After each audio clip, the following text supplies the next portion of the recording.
you are learning English, you know exactly what I'm talking about. You felt this. Oh, yeah. It's that fluency gap. You spend all these late nights mastering grammar rules, conditional clauses, all of it. You're a grammar champion in your head. You are.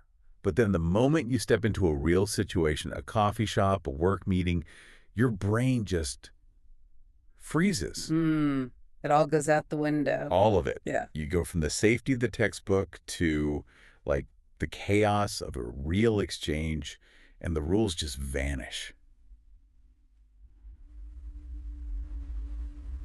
Welcome back to the Motivated Mind Zone. Glad to have you here. That transition you're describing from the passive knowledge to, active application, that's the Everest of language learning. It really is. And our source material today is, it's a fantastic map for climbing that mountain.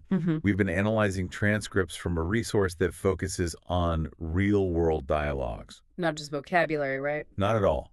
It's about strategy, about understanding the specific sort of conversational rules for completely different environments. And that is precisely our mission for this deep dive.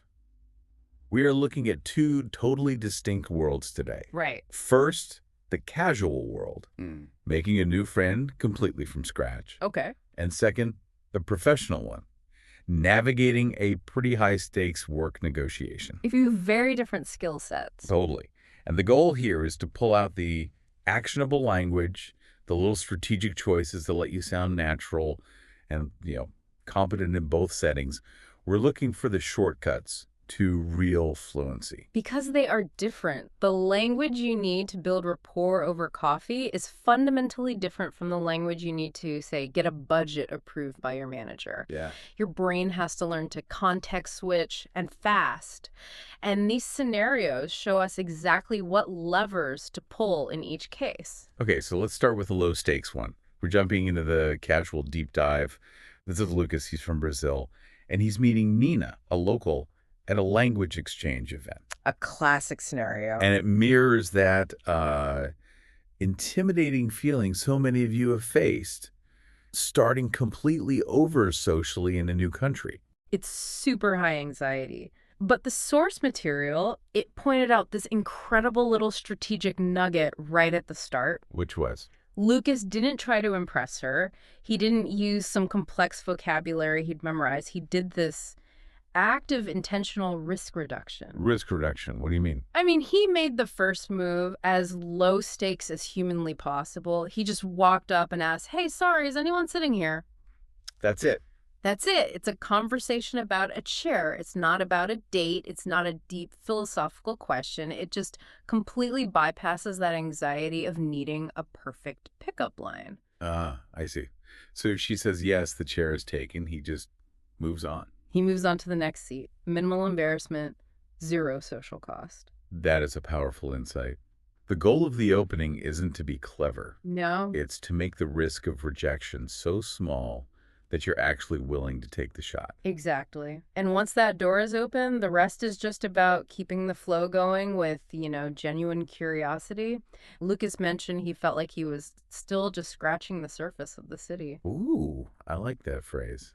It's a fantastic conversational tool, scratching the surface. It communicates a little bit of vulnerability, and it creates the perfect opening for the local person, Nina, in this case, to offer advice, to be the expert. Which instantly builds rapport. Instantly. Right, because once he says that, Yeah. he's basically asking for help, which makes her feel valued.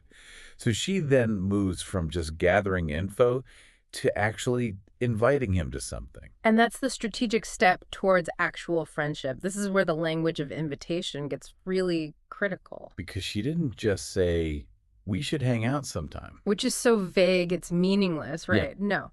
She offered concrete, specific steps. She said, we're going hiking at a beautiful reserve about 40 minutes out of the city next weekend. Okay, specific place, specific time. And there's a board game cafe we hit up every Friday. Again, specific. These kinds of invitations demand a real answer, and they actually move the connection forward. And I really liked how Lucas handled accepting it. He had that little polite hesitation. I don't want to impose, though. Yeah, that part. Why is that so crucial for sounding fluent? Well, it shows cultural sensitivity. It's a high-level politeness marker. In English, when you accept a significant invitation, it's often, polite to show a little deference, to acknowledge the other person's effort. It's a bit of a social dance. It is. It tells Nina, I really appreciate this, and I get that it costs you something, your time or effort. And then her warm reply, assuring him he'd fit right in, just erases that anxiety completely. That's a masterclass in making someone feel comfortable. Okay. Okay, so let's isolate some of those phrases for our listeners. Stuff they can use immediately.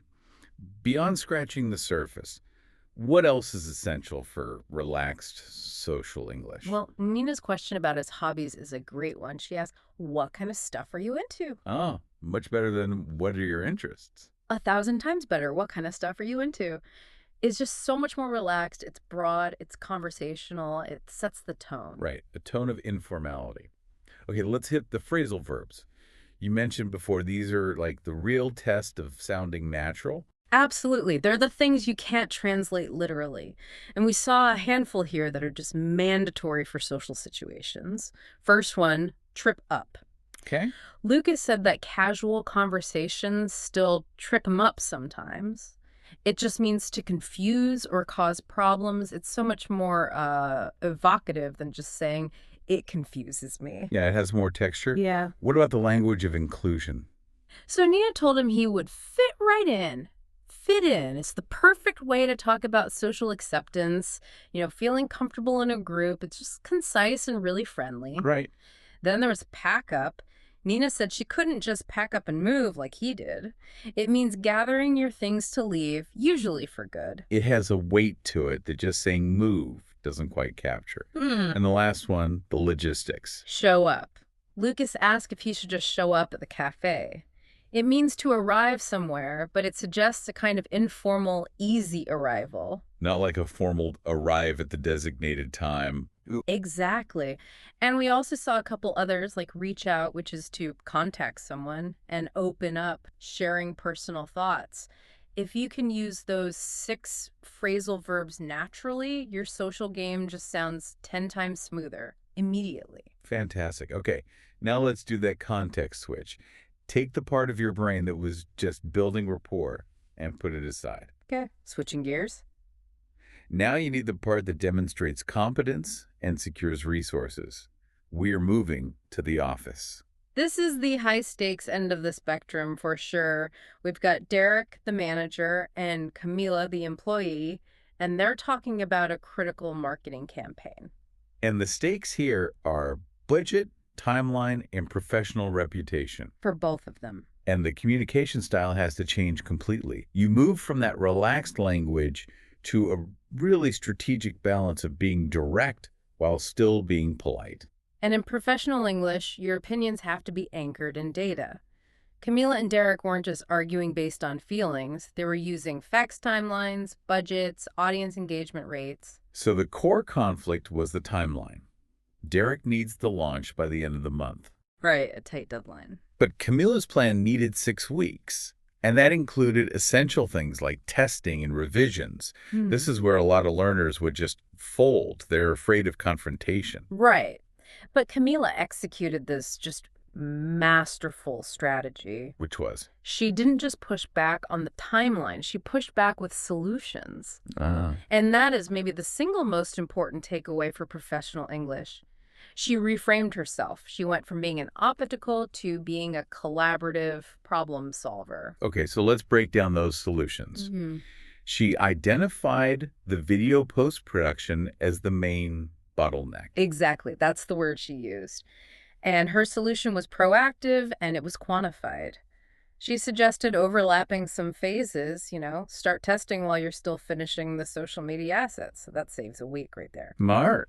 And then to break the bottleneck, she proposed hiring an external editor and immediately gave the cost $3,000 to $3,500. That's the key, right? The precision. Total precision. You state the problem, you offer the fix, and you quantify the financial impact. All in one go. That just immediately elevates her credibility. She's not complaining, she's managing resources. Exactly. And then the conversation shifted to streamlining their audience targeting. Right, her data focused on the 25 to 40 group. But Derek suggested they might be missing the 40 to 55 demographic, the people with more disposable income, which led to him proposing a two-pronged approach. Okay.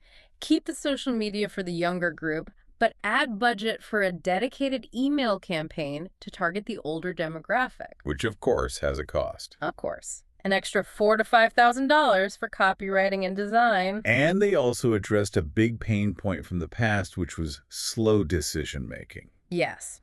Derek agreed to create a dedicated Slack channel to make sure the stakeholders could approve things like taglines within 24 hours. Not the 2 weeks it took last time.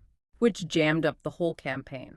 So this highlights another critical function of professional English: managing processes and expectations.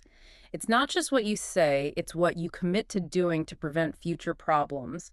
It shows accountability. And the final part of the meeting was classic management.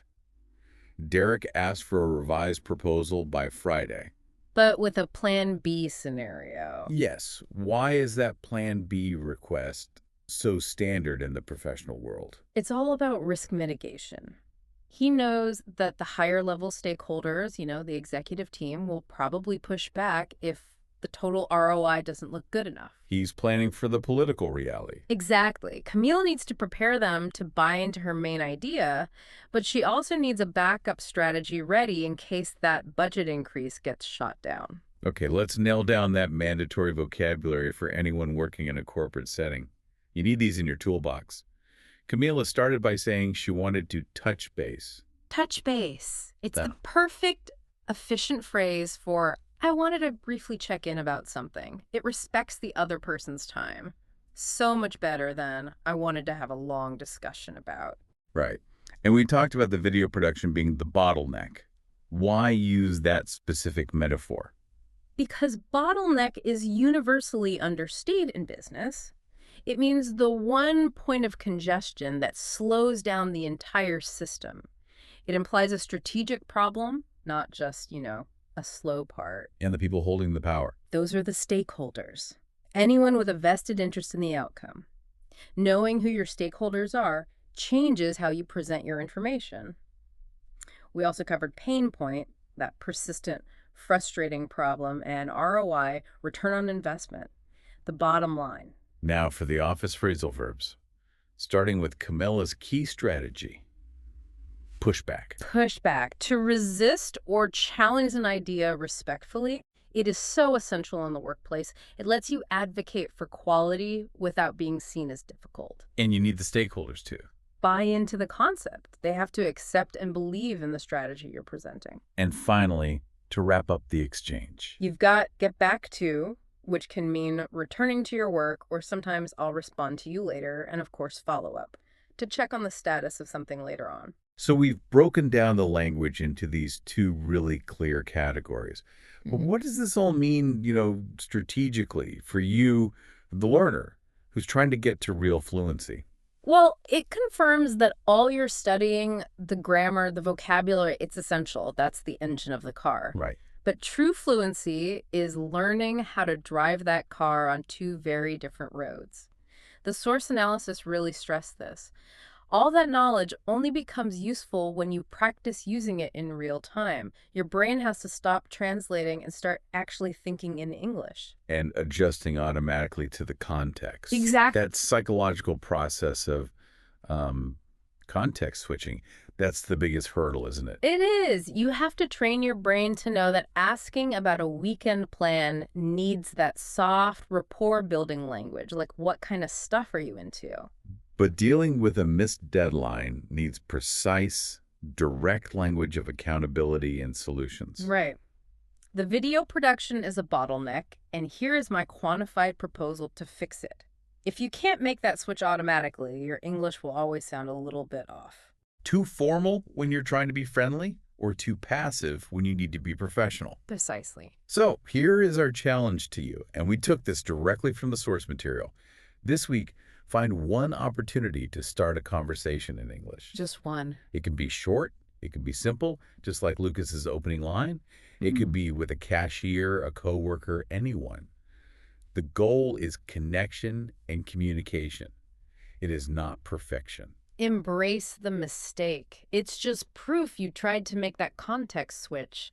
Fluency isn't about eliminating mistakes, it's about reducing the delay between your thought and your speech. And by actively practicing these different strategies, you make those switches automatic. That is the key. Knowing the language that fits the scenario, that's what unlocks real confidence. So keep practicing. Stay curious. And never be afraid to push back with a solution. You know that feeling, that little bit of anxiety when you think about actually speaking English. That nervousness. Yeah. Maybe it's like for an IELTS test coming up, or maybe you're planning a trip, or you just want to connect better with people, maybe even for work. Right. It can feel pretty strong, that apprehension. Exactly. And if that sounds familiar to you listening, seriously, you're not alone. It's something English learners face, well, everywhere. It really is. And that's precisely what we're digging into today. We're working from materials provided by English from A to Z and IELTS preparation, focusing specifically on this idea of fighting the fear of speaking English. And the great thing for you listening right now is this isn't about, just drilling grammar or memorizing endless word lists. No, never. It's more about getting a handle on the mindset part of learning and picking up some real everyday ways to, well, actually speak more confidently. Because English is so much more than just rules. Yeah. It's about connection. Totally. It's about sharing ideas, having experiences. So why does this fear even happen? The source material points to a few common reasons. First, there's that fear of making mistakes. Ah, yes. Wanting to be perfect. Exactly. This idea that you have to reach some level of perfection before you even try to speak. The perfectionism trap, I think we've all been there. That feeling of just one more grammar point, then I'll talk. Right. But it's a catch-22, isn't it? You need to speak to get better. You can't just wait for perfect to happen. You really can't. And then there's the worry about being judged. Oh, yeah. What will people think of my accent? Or my grammar? Exactly. It can really stop you from wanting to speak up. For sure. You feel like every little hesitation is under a microscope. And sadly, sometimes people have had bad experiences, right? Yeah, definitely. Maybe being laughed at or corrected really harshly. Those things stick with you. They really do. And often, underneath it all, it's just a kind of low self-confidence. That my English isn't good enough feeling. Especially when you compare yourself to native speakers, maybe. Right. But the source makes a really key point here. The goal isn't to sound like a native speaker. It's about clear communication. Yes, that's so important. You don't need perfect native fluency to get your message across. Exactly. So our mission really in this deep dive is to give you some practical everyday tools to face that fear and build real speaking confidence. And it's not just for IELTS, though. It'll definitely help there. Right. It's for using English at work, school, traveling, just chatting. And the source actually has a nice point for B1 level learners. Yeah. If you can understand us talking about this right now, your English is already pretty solid. That's a great confidence booster right there. So, okay, roadmap for today. Yeah. We're going to talk about why mistakes are actually, believe it or not, good for learning. Okay. Then dive into daily practice strategies, how to actually use English out in the real world. That huge mindset shift from perfection to just communicating. And finally, some really concrete tips to lower anxiety and speak more smoothly. Sounds great. Let's jump in with that first point, which might sound a bit weird at first. Mistakes are actually your friend. Yeah, it's a cool reframing the source does. Instead of seeing errors as failures, it sees them as opportunities, big ones. Okay, how so? Well, it challenges that whole wait till I'm perfect idea. Yeah. Think about a baby learning to talk. Right. They just babble, make tons of mistakes, get words wrong, grammar all over the place. but they don't care about rules or embarrassment. Yeah, they just keep trying. If Yeah, they waited for perfect grammar, they'd never start talking. exactly. So the source breaks down why mistakes are helpful. First, they pinpoint your knowledge gaps. Okay. Like how? Well, the example given is saying he go to the store. If someone corrects you, he goes, boom. That mistake just showed you a specific grammar point you need to work on. It's like personalized feedback in real time. Got it. Yeah. And interestingly, the act of making the mistake and then correcting it actually makes your brain work harder. Oh, really? Yeah, it leads to better memory retention. It's active learning, not just passive listening. You're fixing it in your mind. That makes sense. And another benefit the source mentions is kind of surprising. Mistakes can actually lead to more conversation. Right. If you say something unclear and someone asks, sorry, what did you mean? That's your chance. To rephrase, explain more, get more practice. Exactly. And maybe even make a friend, as the source jokes. Turns a mistake into an interaction. I like that perspective. And maybe the most important thing, especially early on, every attempt builds courage. Totally. Every time you speak, errors or not, you're sort of chipping away at that fear. Like exercise. Right. The source uses examples like, yesterday I go market, corrected to went, or I am boring, to I am bored. Small things, but big learning moments. And it's crucial to remember, the source points this out too, native speakers mess up. All the time. Yeah. We forget words, stumble over grammar. Yeah, but the difference is they just keep talking usually. They don't stop dead. That's the key. They don't let it derail them. And the source gives helpful phrases for when you are corrected. Oh, yeah. Like what? Instead of getting flustered, maybe say, okay, learn something new, or thanks for letting me know, or even, okay, next time I'll try that. It's about that positive attitude. Which is vital, especially for something like IELTS, right? Yeah. Examiners aren't looking for robots. Exactly right. They want to see you communicate, keep the conversation going, even if you slip up. Self-correcting confidently is actually a plus. So the big takeaway here is change how you see mistakes. They're not roadblocks, they're guides. Yeah, they show you where to go, help you remember, create connection, build bravery, speak often, make mistakes, learn. That's the message. Okay, so mistakes are good. Got it. Now, how do we actually build that speaking muscle day to day? The practical stuff. Right. This is where the source gets really helpful with simple, doable things you could weave into your daily life, even if you're not surrounded by English speakers. The main idea is consistency, right? Even small bits. Exactly. Speaking a little English every day makes it feel more normal, less scary. Like any skill, regular practice is everything. And there are some great at-home methods. Let's hear them. First one sounds a bit odd. Talking to yourself. Uh-huh. Yeah, it can feel weird at first. But the beauty is zero pressure. True. You can talk about anything. Your plans, what you're doing, describe the room. The source suggests narrating cooking, talking about the weather, your study plans. It's just practice, no judgment. Like a private, always available tutor who never corrects you. Okay, next. Recording yourself. That can feel awkward too. Oh, definitely. Hearing your own voice back is strange for most people. Yeah. But it's amazing for self-assessment. Pick a topic, favorite film, weekend plans, talk for a minute or two, then listen back. And what are you listening for? Pronunciation, common grammar errors, but also your strengths. Where do you sound clear and confident? It's objective feedback. Good point. Get that feedback without needing someone else. Okay, then there's finding language partners. Yeah, using apps like Tandem, HelloTalk, Speaky, great for direct interaction. With other learners or native speakers. Both often. Right. People looking for exchange. The source stresses short, regular chats. Even brief ones a few times a week really help build that real-time confidence. Takes it beyond just practicing alone. Okay, what about repeating and shadowing? Explain shadowing. Sure. Shadowing is listening to short audio or video clips, then immediately repeating what the speaker says. Trying to copy them, exactly. Yeah, focusing on their pronunciation, the rhythm, the intonation.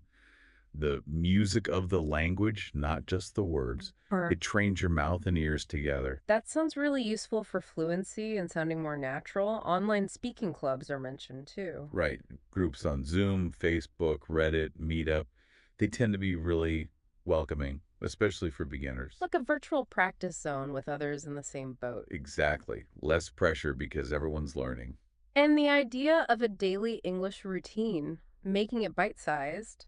Yeah, just sliding small English activities in, maybe a short video in the morning, some self-talk while commuting, reading your English diary aloud at night. It all adds up. I like the emphasis too on celebrating small wins. It's easy to focus on what you can't do yet. Totally. The source suggests keeping a notebook. Jot down things like spoke for 5 months without freezing or use that new phrasal verb. So you see the progress. Exactly. Tangible proof you are improving, which is super motivating. And lastly, affirmations. How does positive self-talk fit in? It directly targets your mindset. Saying things like, I am improving, mistakes are okay, I'm proud of trying. Repeating these helps you internalize them. Changes your self-belief. Yeah, which really impacts how you approach speaking. Okay, so the core idea is confidence comes from doing. Consistent small actions every day make speaking less scary and eventually even enjoyable. So we've got the home practice covered. Yeah. But what about actually, using English out there in real life? Ah, yes, where the rubber meets the road. The source really stresses that this is where English comes alive, right? Using it for its actual purpose communication. And importantly, it says you don't need to live abroad to find chances to speak. That's really encouraging. It's about noticing opportunities around you. Exactly. And the source lists loads of everyday situations and how to jump in. Let's go through some. Coffee shops, restaurants seem like a good starting point. Definitely low pressure. Even if the staff speak your language, the tip is just try ordering in English. Can I have a flat white, please? I'd like the pasta. Short, predictable exchanges. Builds comfort. Okay, asking for directions, especially in touristy areas. Great practice. Either asking someone, excuse me, how do I get to the station? Or helping someone who asks you, go straight, then turn right. Real-time understanding and responding. And helping someone else in English must feel good too. Big confidence boost. Even little interactions like in the supermarket. Yeah, the idea of brief small talk. Commenting on the weather. Bit chilly today, isn't it? Or asking about a product. Just quick, spontaneous bits. Gets you used to unplanned speaking. And for language exchange partners or meetups. The tip is to prepare real-life topics. Talk about food, your weekend, the news.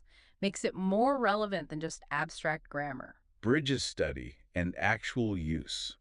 What about public transport or travel? Asking basic questions. Does this bus go downtown? How long does the journey take?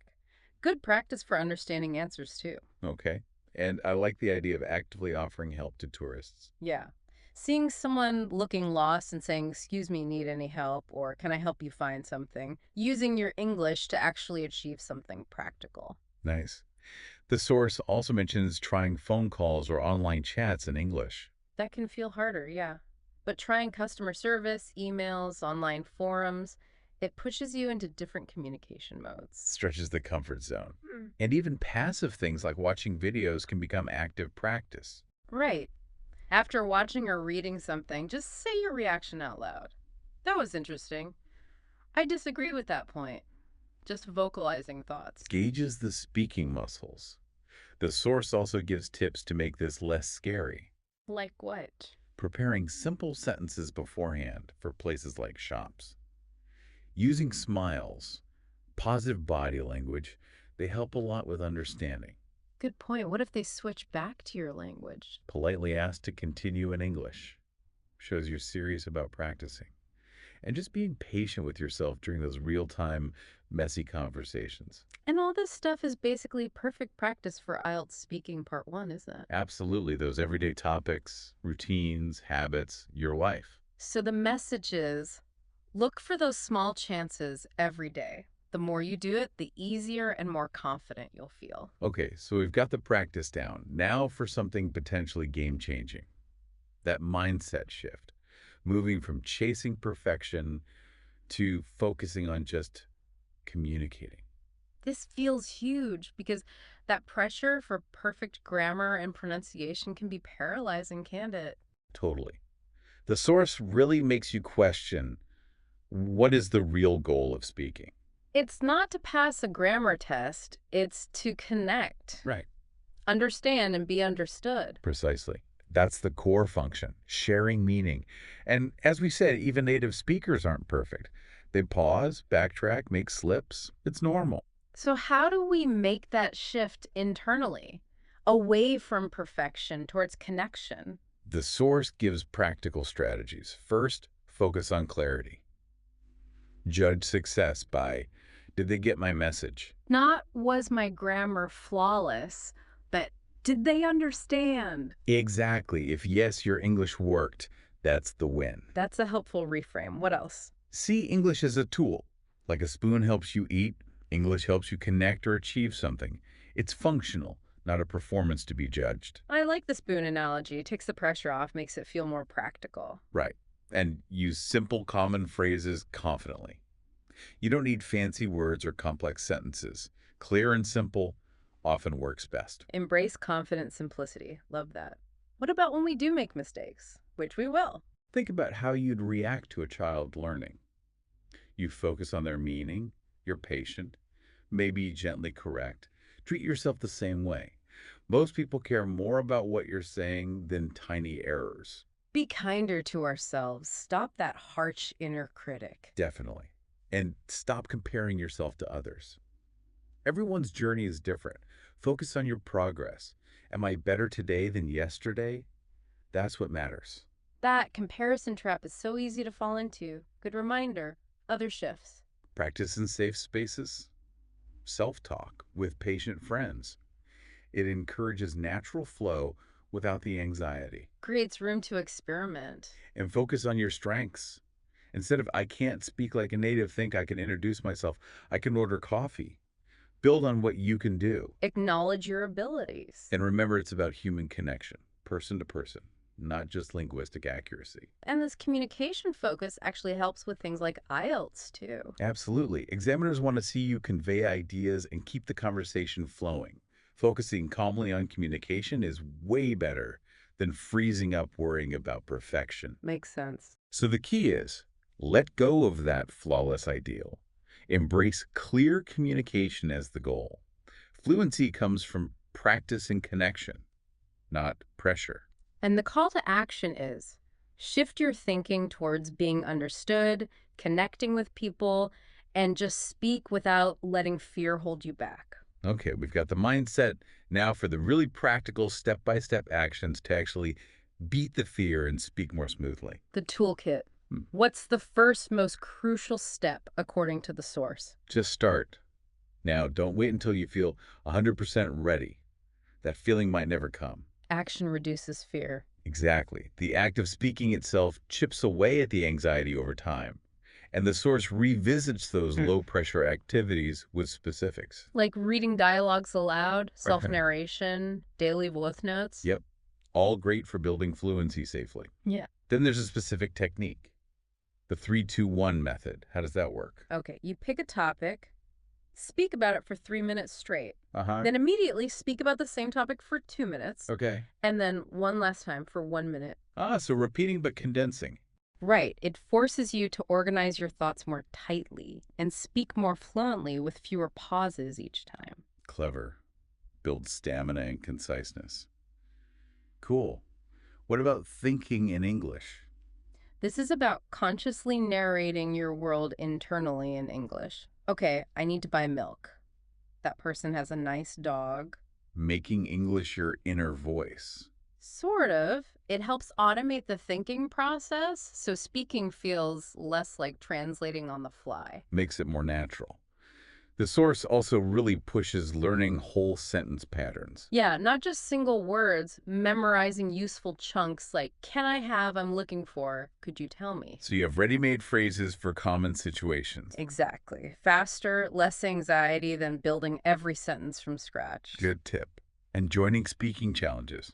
Like 30-day challenges you find online. They give structure. Daily short tasks, often recording yourself. The consistency and community help keep you going. As accountability. Okay, and what about pauses? It's okay to pause, right? Totally. Okay. The source says embrace them. Don't panic. Learn filler phrases. Let me think. That's a good question. What's the word for? They buy you time gracefully. Takes the pressure off having an instant answer. And tracking progress again. Crucial for confidence. Keep that journal. What you practiced, topics, mistakes noticed, how you felt. Seeing the journey builds belief. Yeah, reminds you how far you've come. And watching and repeating videos. Good for imitation. Use videos with slower speech, learner content, daily chats, interviews, even IELTS practice ones. Mimic the sounds, rhythm, intonation. Active listening and repeating. Lastly, visualization. Yeah, mentally rehearse. Picture yourself speaking confidently, being understood before the actual situation.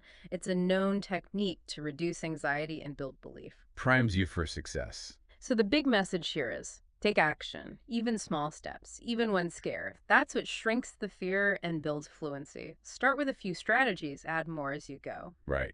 So let's wrap this up. Quick recap of the journey we've taken in this deep dive. We started by acknowledging that fear, it's real, it's common.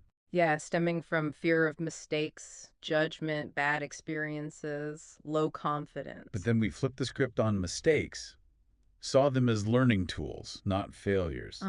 And we looked at tons of daily practice ideas, things you can do at home consistently. Then we talked about taking it outside, using English in real-world situations, noticing those everyday opportunities. And that massive mindset shift. Yeah. Communication over perfection, connection is the goal. Finally, that toolkit of practical steps. Acting now, the 3-2-1 method. Thinking in English, using pauses, tracking wins, visualizing success. Concrete actions. So, a few final words of encouragement for everyone listening. Be kind to yourself. This takes time. Absolutely. And speak even when you're nervous. That's how the nervousness fades. Don't give up. Progress isn't always linear, but keep going. Surround yourself with English. Listen, read, watch, speak. Immerse yourself. And remember why you started learning in the first place. Keep that motivation close. Most of all, believe you can do this. You can speak English confidently. It takes time. Yes, consistent effort, absolutely. But it's so achievable and worthwhile. Start small. Stay consistent. Use these strategies. And today we're getting into a question that honestly it's kept people thinking for, well, ages, really. What if the big difference, between really hitting it out of the park, achieving amazing success, and just sort of coasting? What if it isn't about raw talent or, how much money you have or even just plain old luck? What if the secret, the real secret, is something much quieter, something so woven into our daily lives we barely notice it, maybe even dismiss it as too simple? That's exactly the core idea here. Because, look, when you peel back the layers, right? Forget the flashy headlines, the perfect Instagram feeds. When you really examine these stories of lasting greatness, think empire-building entrepreneurs, or those athletes just shattering records, or even the quiet innovators changing the world from their garage.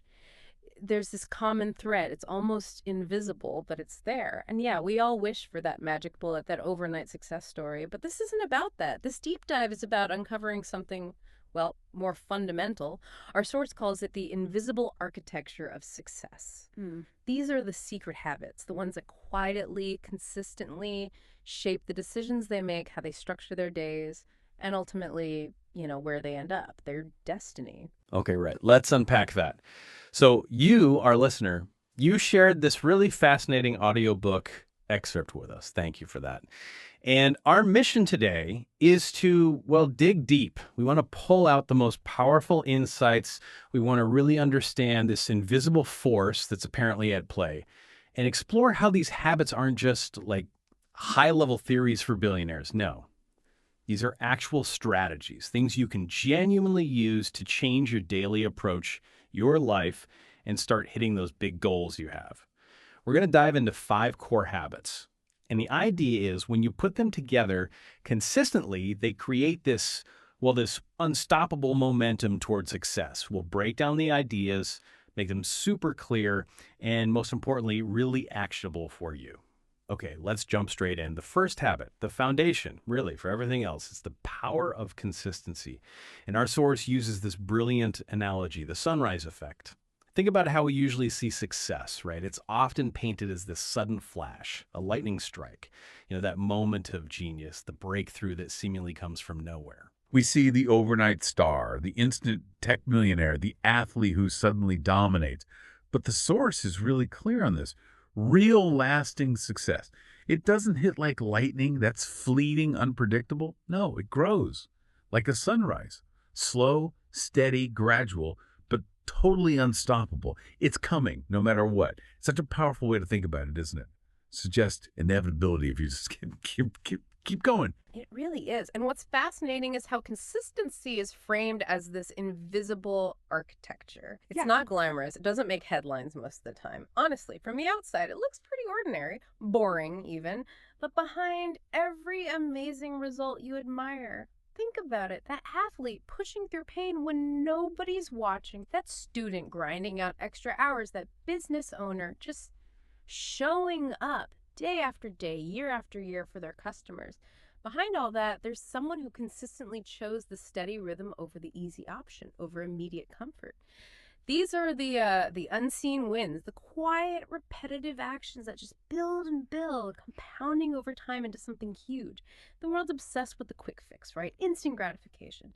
But successful people, they master the seemingly boring art of just showing up every single day. And it's wild how those tiny, consistent efforts stack up.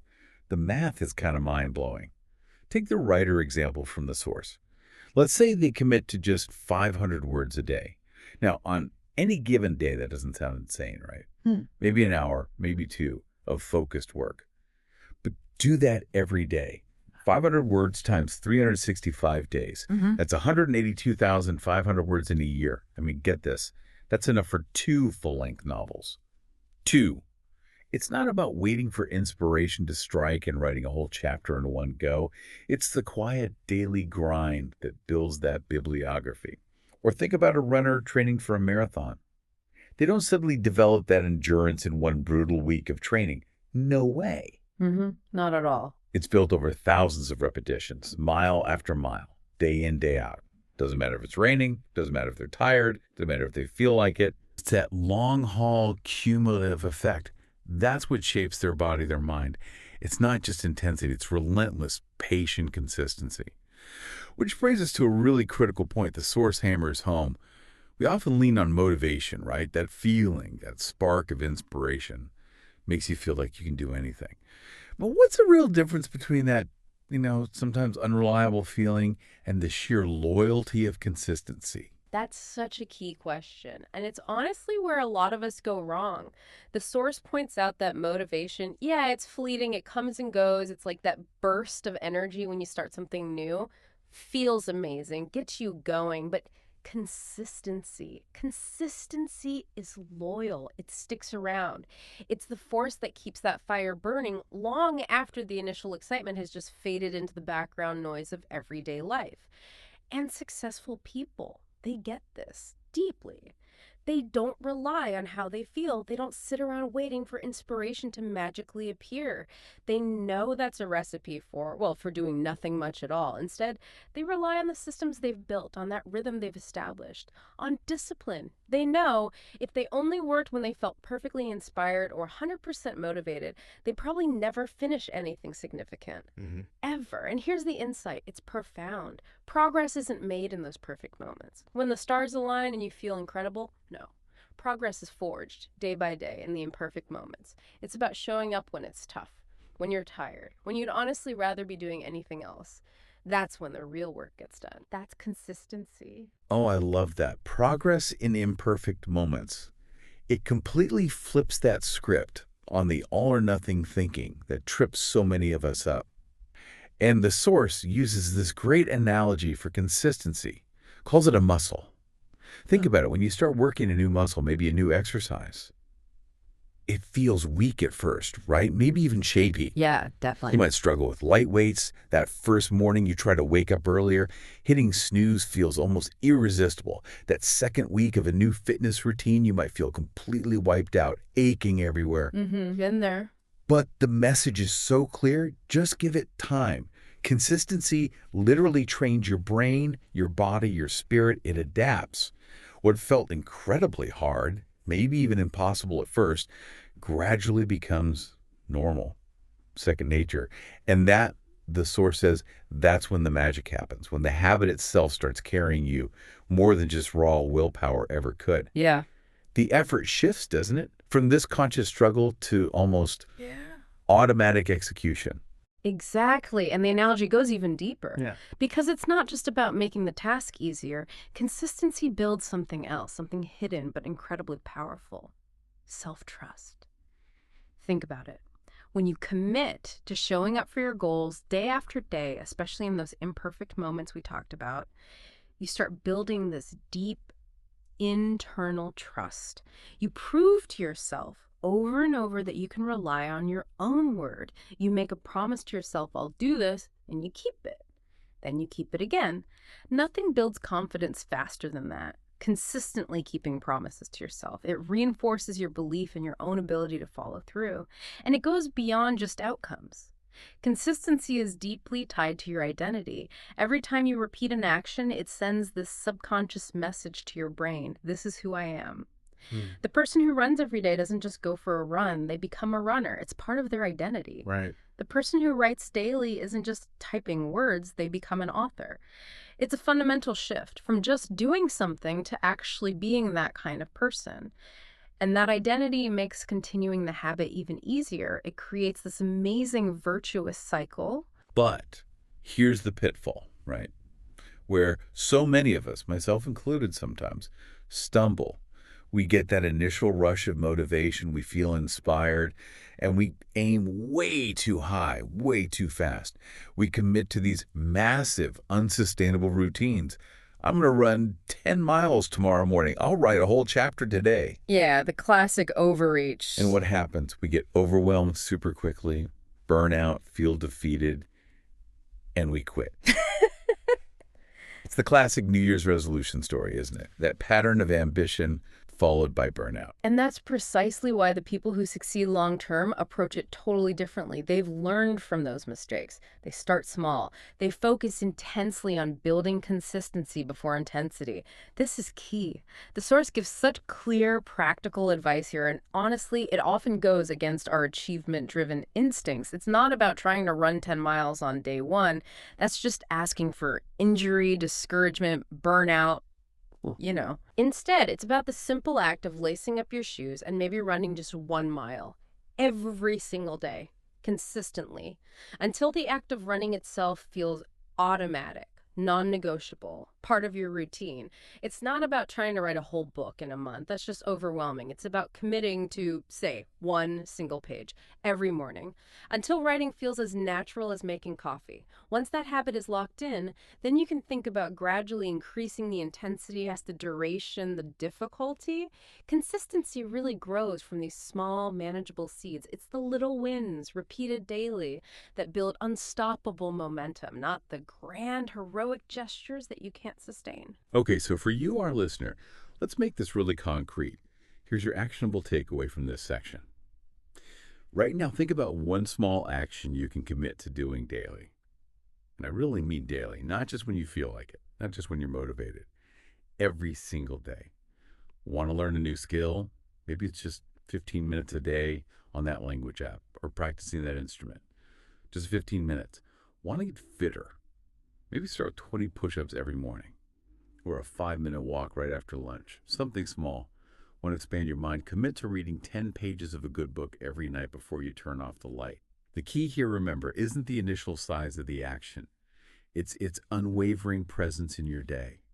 It's those small, maybe seemingly insignificant steps done consistently that become that invisible architecture separating those who achieve from those who just dream.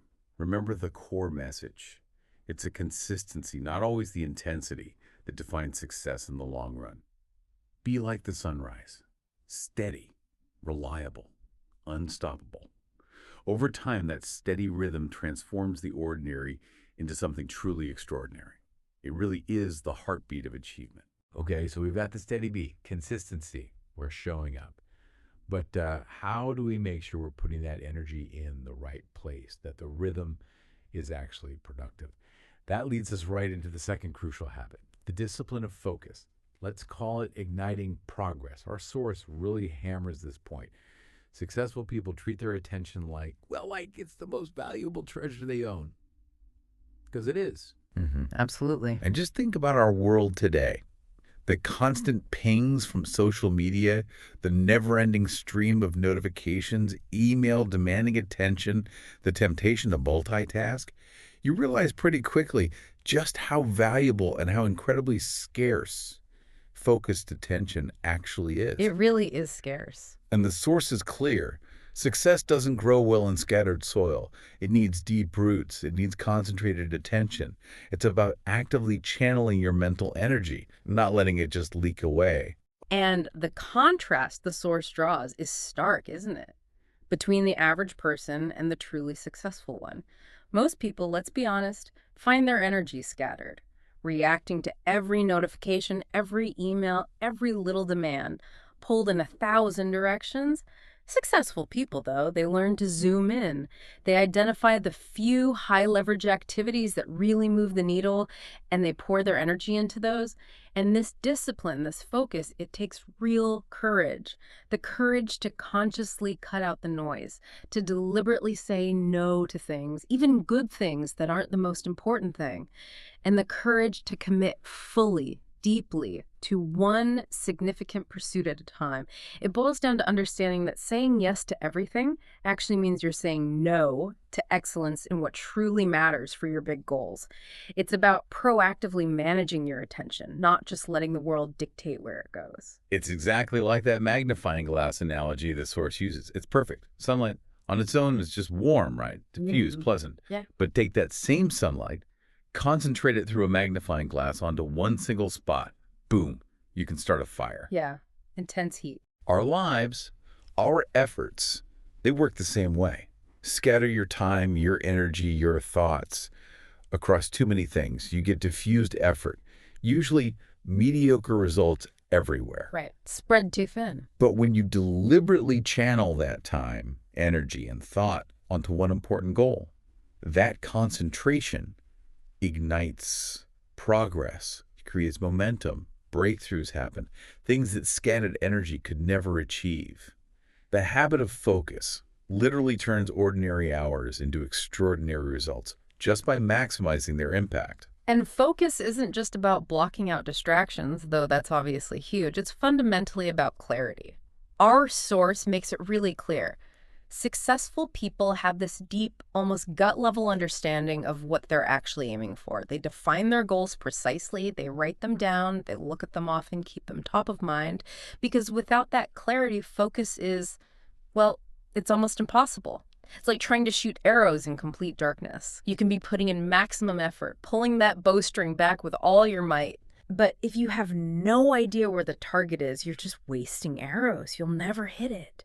So focus, really, it starts with having a clear, compelling vision. That's what gives the concentration its purpose. And that clarity, that vision, it forces you to make trade-offs. Yeah. You just can't do it all. That's a tough pill to swallow for a lot of people, but successful folks, according to this source, they don't just accept it, they embrace it. They lean into it. They prioritize ruthlessly. Right. And sometimes, yeah, that means saying no. Yeah. It might mean disappointing someone. It might mean letting go of perfectly good opportunities so you can chase the truly great ones. And it also completely debunks that myth of multitasking we all try to live by sometimes. Oh, totally. The brain, science tells us again and again, it's just not built to truly focus on multiple complex things simultaneously. No, it switches back and forth really fast. Exactly. Context switching. And every time you switch, you leave behind this attention residue. A bit of your focus stays on the old task. It makes you less efficient, lowers the quality of your work on the new task. Definitely. You feel it. True excellence needs depth. Yeah. And depth absolutely demands singular focus. It's about stripping away everything non-essential to give your absolute best, undeleted energy to what matters most. Precisely. I mean, think about Steve Jobs. He famously said, focusing is about saying no. Apple became, well, Apple, not by chasing every single shiny object or idea that popped up. No, they had the incredible discipline to kill countless projects, good projects probably, so they could absolutely perfect a select few. Right, when he came back. Exactly. When Jobs returned to Apple, he slashed the product line. Went from dozens of confusing things down to just 4 core products. That ruthless simplification. It forced this intense focus across the company, and that focus allowed them to innovate like crazy with incredible depth. And that same principle applies directly to your life, to my life. When you cultivate focus, you are actively choosing to strip away the unnecessary, the low-value tasks, the constant trivial demands, the endless scrolling. You do it so you can dedicate your peak energy, your most valuable brain power, to what is truly essential for reaching your biggest goals and living out your deepest values. And there's this amazing psychological payoff to this kind of intense focus too, isn't there? Yeah. The source talks about flow state. This is where it gets really cool. Yes. Flow, that term coined by Mihaly Csikszentmihalyi, it's that incredible feeling, right? You're so completely absorbed in what you're doing that time just disappears. Yeah, totally vanishes. You lose your sense of self, distractions just fade away, you become one with the activity. People call it being in the zone. And successful people, they don't just wait for flow to happen by accident. They actively create the conditions for it. They cultivate habits that invite flow. They carve out blocks of uninterrupted time. They silence the phone, close the extra browser tabs, shut the door. They commit to deep dives into their work, their craft. They make sure the task is challenging enough to be engaging, but not so hard, it's just frustrating. They set clear goals for the session, get immediate feedback. Flow isn't luck. It's the direct result of disciplined focus. It's the state where you do your best, most innovative, most satisfying work. It turns hard work into something deeply rewarding. Okay, so for you, our listener, thinking about focus, what are some actionable takeaways here? First, maybe just take a minute. Be really honest with yourself. What are your biggest distractions right now? What keeps pulling your attention away from the things you say are important? Is it your phone buzzing constantly? Checking email every 5 minutes? Too many meetings? Endless social media scrolling? Maybe even just a cluttered desk? Identify them. And then think about specific ways to minimize or even eliminate them, especially during the times you want to do deep work. Maybe it's putting your phone in another room for an hour, setting a timer for focused work blocks like the Pomodoro technique. Simple stuff. And then try this visualization exercise. Imagine the potential impact. What could happen if you gave your full, undivided attention to just one significant goal for, say, the next 3 months or even the next year? Think about the book you could finally write, the business you could launch or grow, the health transformation you could achieve, the skill you could truly master. That's the power of disciplined focus. It really is the invisible fuel driving every single breakthrough. It's not about doing more things. It's about doing the right things with unwavering intensity. Right, so we've got the consistent rhythm going. We're learning to aim that energy with focus. But how do we make sure that effort isn't just consistent and focused, but actually effective, getting us where we want to go? This brings us beautifully to habit number 3. And it's one that honestly gets overlooked a lot in our always-on, action-obsessed culture. It's the power of self-reflection. We're calling it the pause for progress. The core idea, success isn't just about doing more. It's fundamentally about doing better. Crucial difference. And to do better, you absolutely need to reflect. Now, this isn't self-doubt, okay? Self-doubt just traps you in worry, holds you back.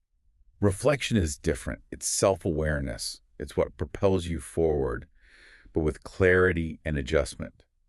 Reflection is that deliberate act of pausing, taking a step back, and looking honestly in the mirror of your own actions, and asking those tough, sometimes uncomfortable questions.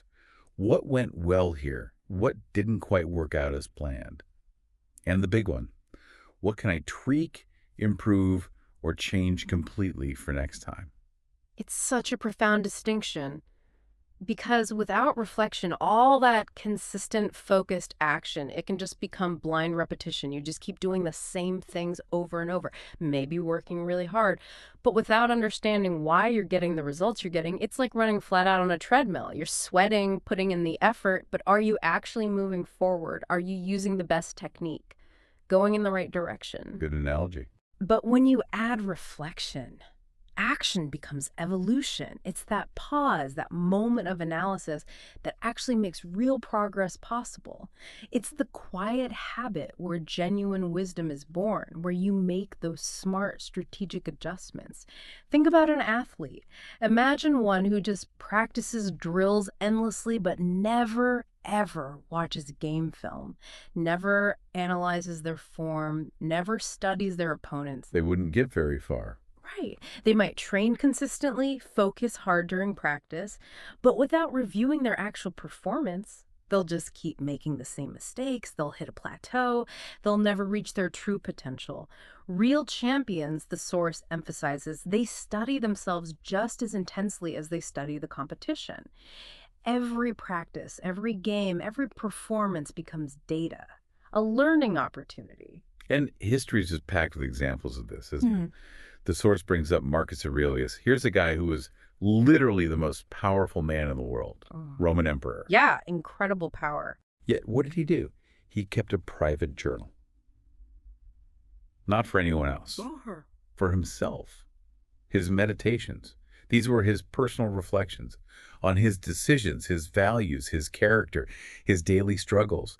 He understood, even with all that external power, the real battle was internal.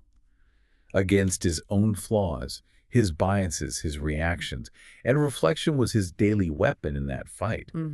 He wasn't just reacting to events. He was actively processing them, learning from them, trying to align his actions with his deepest principles. And you see the same pattern today, right? Look at top leaders, elite athletes, successful entrepreneurs. So many of them have some form of reflective practice. They journal. They track their goals meticulously. They have weekly reviews, debriefs. They review their choices, their progress. They treat each day not just as something to get through, but as a lesson, a data point for continuous improvement. It's a deliberate investment in their own growth. And this reflection, it doesn't just make you better at your job or your sport, does it? It actually shapes your character. Absolutely. And character ultimately is more foundational to lasting success than maybe even talent or luck. But here's the rub, the really crucial part. Effective reflection demands honesty, like brutal, unfiltered honesty. That's the hard part. It is. It's pretty easy to pat yourself on the back for wins, acknowledge your strengths. We like doing that.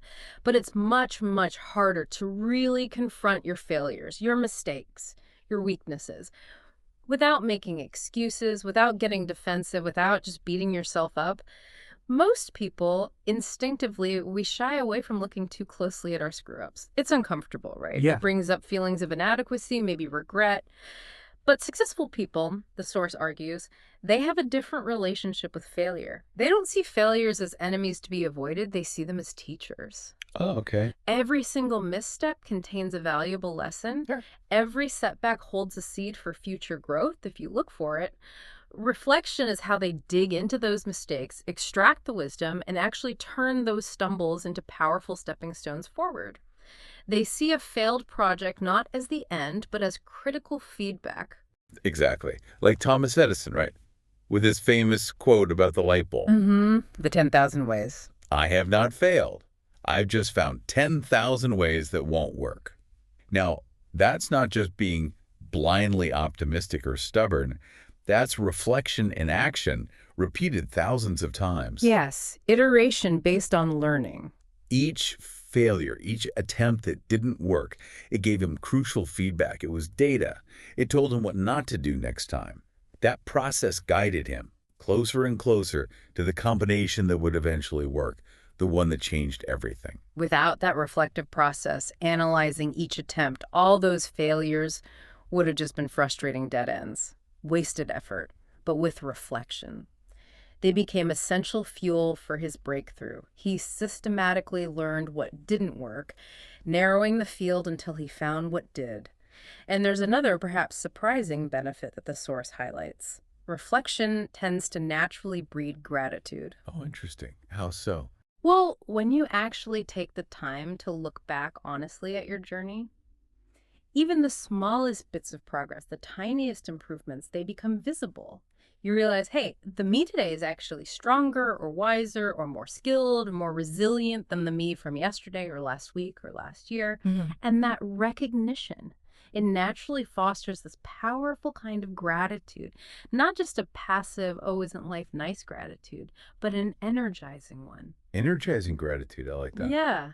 And that energizing gratitude, in turn, it fuels your consistency because you appreciate the progress you're making. And it strengthens your resilience because you recognize your own capacity to learn and grow from challenges. It creates this really positive, self-reinforcing feedback loop. Acknowledging how far you've come makes you more eager to keep going. Okay, so practically speaking, how can you, our listener, start building this habit? Make reflection feel less like homework and more like a natural, productive part of your routine. The source gives some really simple, straightforward steps. First, try a daily pause. Just carve out a few minutes at the end of each day, maybe before bed, maybe first thing in the morning reflecting on yesterday. Ask yourself 3 simple questions. You can write them down, type them on your phone, or just think them through. 1. What did I do well today? What went right? What am I proud of accomplishing? 2, what could I have done better? Where did I maybe stumble or miss an opportunity or make a mistake? 3, what will I do differently tomorrow? Based on today, what's one specific adjustment I can make? And don't aim for perfection in the answers. Right. Just honesty, real insight. Over time, you'll start seeing patterns. Strengths you can double down on, weaknesses or recurring issues you can address. And building on that daily check-in, another really powerful tool is the weekly review. Pick a specific time each week, maybe Sunday evening or Friday afternoon, to zoom out a bit. Look at your bigger goals, the choices you made over the past week, your overall progress. Ask yourself, did my actions this week align with my main priorities? Or did I get sidetracked by urgent but unimportant stuff? Did I actually grow this week, even in small ways? A weekly review helps turn that reactive day-to-day effort into more deliberate, strategic progress. It helps you course correct before you drift too far off. And finally, the source suggests expanding your reflection beyond just you and your tasks. Reflect on your relationships, too. Oh, okay. Important. Super important. How did you show up for the people in your life this week? Your family, friends, colleagues. Did you encourage them, support them, inspire them, listen well? Or did you maybe withdraw? Were you critical? Did you neglect important connections? Because success isn't just about hitting your own targets. It's deeply connected to the impact you have on others and how you live your values through your interactions. Reflecting on relationships deepens your character and helps ensure your success builds a meaningful legacy, not just a list of achievements. So tonight, or maybe tomorrow morning, I really encourage you, try it. Pause. Reflect. Ask those 3 questions. In that simple act of honest self-assessment, that's where the seeds of real sustainable growth lie. Because true success, it's not built just on relentless, unthinking action. It's built in that strategic rhythm of action and reflection. One moves you forward, the other makes sure you're heading in the right direction, getting better all the time. Okay, we've got consistency, we've got focus, we've got reflection, refining our path. But what about the people around us? The human element is huge, right? This leads us straight into our 4th crucial habit, the network of growth, or as we're calling it, your circle of influence. The core idea is simple, really, but so incredibly powerful and often underestimated. Nobody achieves significant success entirely alone. It just doesn't happen. It's a myth, the lone genius idea. Totally. Behind every great achievement, you'll find not just individual effort, but this vital circle of influence, mentors guiding the way, Peers walking alongside, friends offering support. These are the people who lift you when you stumble, challenge you when you get complacent, and inspire you to aim higher. Yeah, and this point gets powerfully driven home by that famous Jim Rohn quote. You are the average of the 5 people you spend the most time with. Now, it might sound a bit simplistic, like a self-help cliche, but honestly, there's a profound truth there, and it's backed by social science. People influence people deeply, often unconsciously. Energy is contagious, attitudes rub off, mindsets multiply. I feel it, don't you? You absolutely feel if you intentionally surround yourself with people who are dreaming big, taking action, asking questions, committed to growth, you can't help but be pulled up. You rise to meet their level, maybe even surpass it. But conversely, if your primary circle consists of doubters, complainers, people who resist change, people who are stuck, your own potential inevitably starts to shrink. It gets stifled before it even gets a chance. It's about recognizing just how much our social environment shapes our reality, our beliefs about what's possible, our aspirations, way more than we usually admit. And this isn't some new age idea either. History is just full of examples. Think about Thomas Edison again. We often picture him as the lone inventor, right? Yeah. Toiling away in his lab. Light bulb moment, yeah. But that's not the whole story. He built teams of collaborators, engineers, researchers. They tested ideas, improved them, refined them together. His Menlo Park lab was basically an invention factory, a hub of shared ideas and collective problem solving. Absolutely. Collaboration was key. Or the Wright brothers. They weren't just two guys with a crazy dream. They exchanged detailed notes, meticulously documented every experiment, learned directly from each other's failures, built on their combined strengths. Shared learning. Even today's big visionaries, Jobs, Musk, Yeah. whatever you think of them, their individual brilliance is undeniable. They also thrived because they surrounded themselves with incredibly capable, often challenging teams and thinkers, people who push back, questioned assumptions, forced them to be better. Right. Their individual genius was magnified by the collective intelligence around them. Absolutely. The bottom line is growth just happens faster. It's more robust, more sustainable when it's shared and supported. Ideas get sharper when you have to articulate them, defend them, debate them with people who see things differently. Yeah, you have to clarify your own thinking. Exactly. Dreams get stronger when you share them with people who actually believe in you, who offer encouragement, especially when your own belief wavers. And courage. Courage actually multiplies when someone says, you can do this, or offers practical help, or just provides that psychological safety to take a risk. It really is a team sport, even when it looks like an individual pursuit. That's the power of social capital, the value you get from your connections. Now, it's really important to clarify here. This habit isn't about superficial networking. It's not about collecting hundreds of LinkedIn connections or passing out business cards hoping something sticks.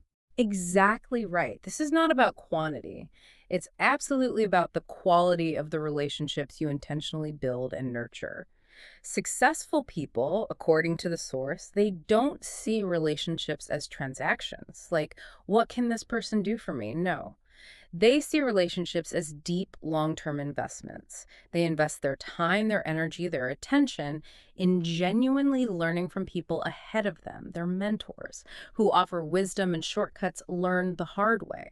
They generously share what they know, their resources, their support with their peers.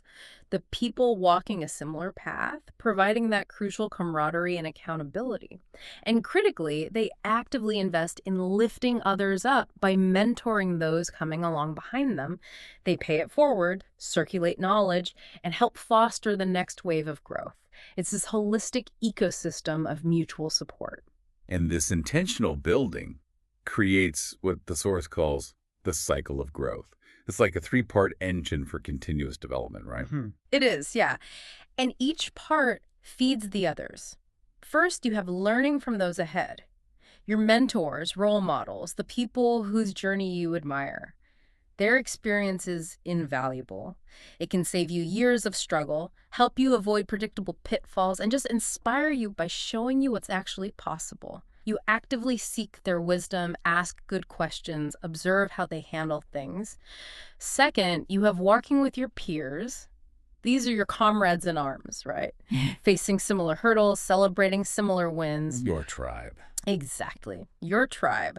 They challenge you, they keep you honest, they share tactical insights, and frankly, they make the often tough journey feel way less lonely. Think mastermind groups, accountability partners, industry communities, hugely powerful. And the third part, often underappreciated but maybe the most impactful for your own growth, is mentoring those coming up behind you. Here's the secret sauce. Teaching something forces you to understand it on a much deeper level. Guiding others clarifies your own thinking, solidifies your expertise. You have to articulate it clearly. Precisely. You shift from just being a consumer of knowledge to being a creator and distributor of it. And in that process, you become wiser, more insightful, a more effective leader yourself. Okay, here's the tough part of this habit. If you really are the average of the 5 people you hang out with most, that implies, well, that not everyone currently in your life might belong in your future vision. Oof, yeah. Some relationships, let's be honest, they might keep you anchored to the past. Yeah. Or just drain your energy. Or subtly undermine your ambitions with negativity or doubt. This is a really difficult but absolutely critical point the source makes. It requires serious self-awareness and, frankly, courage. Successful people are generally kind people, yes, but they are not careless with their precious time, energy, and mental space. They choose their inner circle with real intention because they understand deeply that the voices closest to them have an outsized impact on their direction, their confidence, their belief in what's possible. The source uses the analogy of a gardener pruning a tree. Oh. You prune branches, not because you hate the branches, but so the tree can concentrate its energy and bear more fruit, so it can grow stronger and healthier overall. Pruning isn't cruelty. It's a necessary act for growth. It's intentional cultivation. And sometimes you have to be brave enough to lovingly let go of old connections or respectfully create distance from relationships that just don't align with who you're becoming or where you're headed anymore. This doesn't always mean dramatic breakups, but it might mean setting clearer boundaries, consciously redirecting your most valuable interaction time towards those who truly uplift, challenge, and inspire you. It's about protecting your personal ecosystem. Okay, so for you, our listener, thinking about your own network of growth, here are some actionable steps. First, maybe do that honest assessment we talked about. Who is in your current inner circle? Who genuinely lifts you, challenges you in a good way, inspires your best work? And honestly, who maybe drains you, subtly pulls you down, or plants those seeds of doubt, even unintentionally? Then think about some concrete actions. Could you reach out to someone you really admire, a potential mentor, and just respectfully ask for 15 minutes of their time, or for specific advice? Small steps. Small steps. Or maybe it's about actively seeking out a new group, joining a professional organization, an online community, a workshop, something that stretches your skills and introduces you to new people and perspectives. And yes, maybe it does mean having the courage to lovingly but firmly create some distance from relationships that are holding you back, making space for more supportive connections to come in. And remember the beautiful reciprocity here. As you intentionally build and nurture your network, you won't just be getting support and wisdom. You'll naturally become a source of it for others too. You'll find yourself inspiring people, offering encouragement, challenging them positively, lifting them up, often in ways you don't even realize at the time. Your circle of growth isn't just about your success. It creates these positive ripples that extend outwards, impacting many lives. So yeah, the people you surround yourself with, they don't just influence your future in a very real way, they help create it. They shape the very landscape where your success can either wither or thrive. All right, we've covered the steady engine of consistency, the laser beam of focus, the course correction of self-reflection, and the vital support system of your network. And now, we arrive at our fifth and final habit. And this one, it might be the most powerful and maybe the most counterintuitive for some, the practice of gratitude. We're calling it the unshakable foundation. Now, gratitude, it often gets talked about as a soft skill, right? It's something nice to feel maybe when things are going great, but not really essential for, hard-driving, ambitious success. Kind of fluffy. Yeah, often seen as optional or just emotional. Exactly. Yeah. But our source comes right out and says, nope, that's wrong. Gratitude isn't soft. It's incredibly powerful. It's deeply transformative. And it's intensely practical. Successful people don't just feel grateful when they win the lottery. They actively weave gratitude into the fabric of their daily lives. They use it as fuel, especially when things get tough. It's such a crucial perspective shift because let's face it, life is never just smooth sailing, is it? There are always bumps, setbacks, disappointments, flat-out failures. It's part of the deal. And without an active practice of gratitude, those setbacks can feel crushing. They seem much bigger, much heavier than they really are. They become reasons to give up. Even the wins, the victories you fought hard for, can feel kind of empty without gratitude. You achieve the goal and then immediately you're just chasing the next thing, never savoring it. The hedonic treadmill. Exactly, the hedonic treadmill. Ooh. But gratitude. Gratitude acts like this powerful lens. It actively trains your brain to focus on what is working, what is valuable, what is still possible, even right in the middle of challenges. And that fundamental shift in focus, it changes absolutely everything. How you perceive your situation, the opportunities you see, it literally shifts your mindset from scarcity and lack towards abundance and possibility. It retunes your brain to spot the good. And you see this in action everywhere with incredibly successful people. The source mentions Oprah Winfrey. Her gratitude journal. For decades, she's talked about her daily gratitude journal, a consistent habit. Writing down 5 things she's grateful for every single day. Now, this isn't about ignoring problems or pretending everything's perfect. Lord knows she's faced huge challenges. Absolutely. It's about actively choosing to anchor her mind in abundance rather than letting it dwell on scarcity or negativity. When you consciously recognize what you do have, your health, maybe relationships, skills you've built, opportunities right in front of you, your mind naturally becomes more open, more creative when problems arise, significantly more resilient when you face adversity. The source implies gratitude isn't just about feeling warm and fuzzy, it's about actively building a strong, expansive foundation for more growth, more resilience. It's like mental strength training. Sure. And the science absolutely backs this up. Study after study shows that people who regularly practice gratitude, consciously focusing on things they're thankful for, they report higher levels of happiness, yes, but also stronger immune systems, better sleep quality, less stress. Wow. Real physical benefits, too. Real physical benefits. But beyond that, gratitude actively cultivates a mindset that naturally attracts and sustains success. Think about it.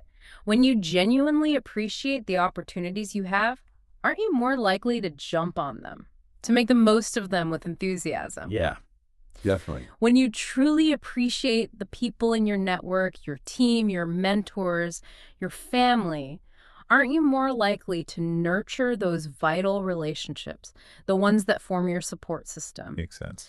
And crucially, when you appreciate even the small steps of progress you make, you're way more likely to stay motivated through the long, hard work required to reach big goals.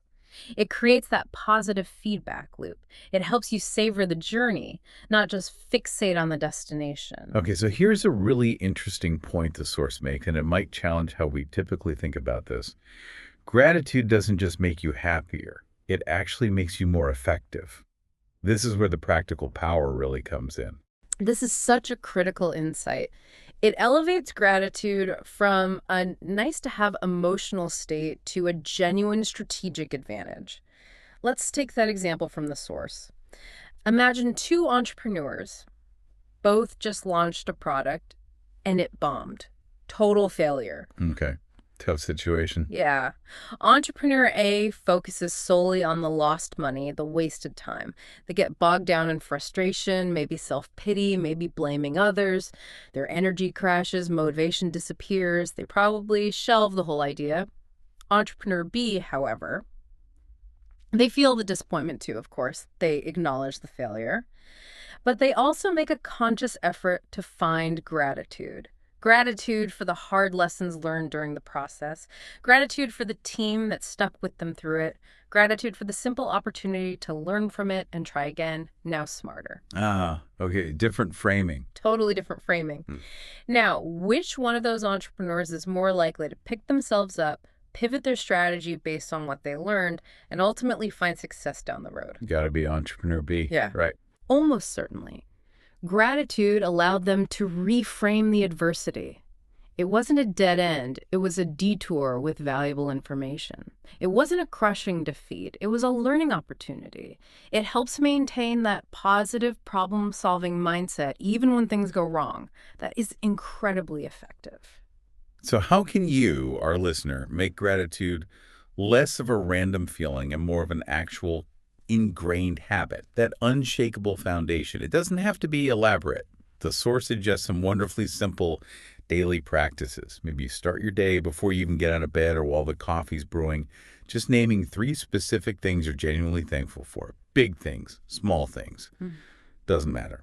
A sunny day, a supportive friend, finishing a tough task yesterday, that first sip of coffee, Anything counts. anything. And maybe at the end of the day, take just 60 seconds to reflect on one moment from the day that brought you a feeling of joy or peace or connection or satisfaction.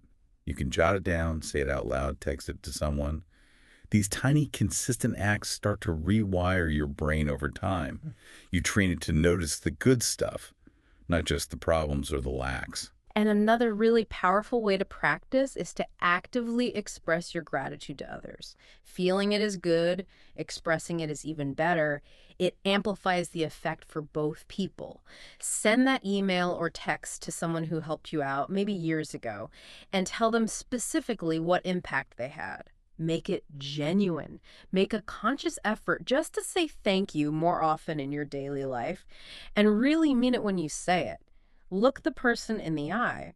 These acts, they don't just make the other person feel great, which strengthens your relationships, your network. Right, connecting back to the last habit. Exactly. It also powerfully reminds you of the support, the kindness, the connections that you already have in your life. It reinforces that feeling of abundance. And then there's the sort of advanced level of gratitude, the one that truly successful and resilient people seem to master. And it's probably the hardest, but maybe the most transformative. Finding gratitude not just for the easy stuff, but for the difficulties too. This is where gratitude becomes truly profound.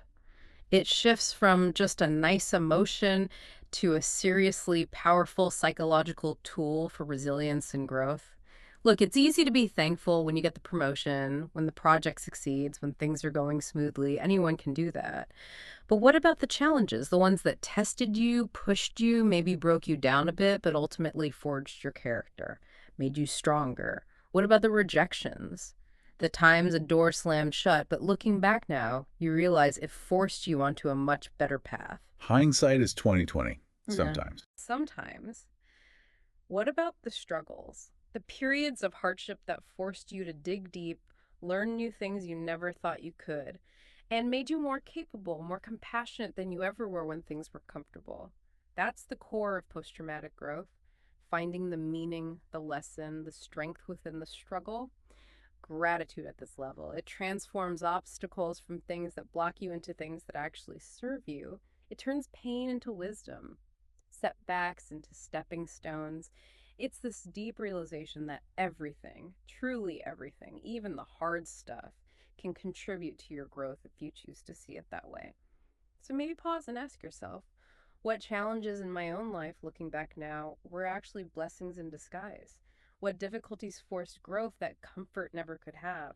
Just pondering that can start to shift your perspective from victimhood or regret towards empowerment and deep appreciation for your whole journey. So gratitude then. It's clearly not just a feel-good add-on. It's a fundamental success habit, a core practice It keeps your energy up, helps maintain a positive perspective, and builds that absolutely unshakable resilience. Successful people seem to intuitively grasp this. When you genuinely appreciate what you already have, you somehow unlock the capacity to create even more. Not because life suddenly gets easier, but because you've trained your eyes, your mind, to constantly see the opportunities, the resources, the support that's already there, fueling your journey forward. Hashtag outro. So where does this leave us? We've journeyed through these 5 incredibly powerful habits today, the core ingredients, as our source puts it, of the invisible architecture of success. We started with consistency, that steady, unstoppable sunrise effect, showing up day after day. Then we had focus, the magnifying glass concentrating your energy to ignite real progress. We explored self-reflection, that vital pause to ensure you're not just busy but getting better, learning and adjusting. We looked at the network of growth, recognizing you don't climb alone and your circle profoundly shapes you. And we wrapped up with the practice of gratitude, that unshakable foundation, finding fuel even in adversity. We've seen how these aren't just nice ideas. They're the real, often unseen forces that underpin genuine, lasting success. The things that quietly move you from ordinary actions to truly extraordinary results over time. And the most empowering takeaway from all this, I think, is that success isn't actually reserved for a special few born with extraordinary gifts or incredible luck. It's built, brick by brick, through your daily choices, through those small, deliberate actions, through the powerful habits you choose to cultivate day in and day out.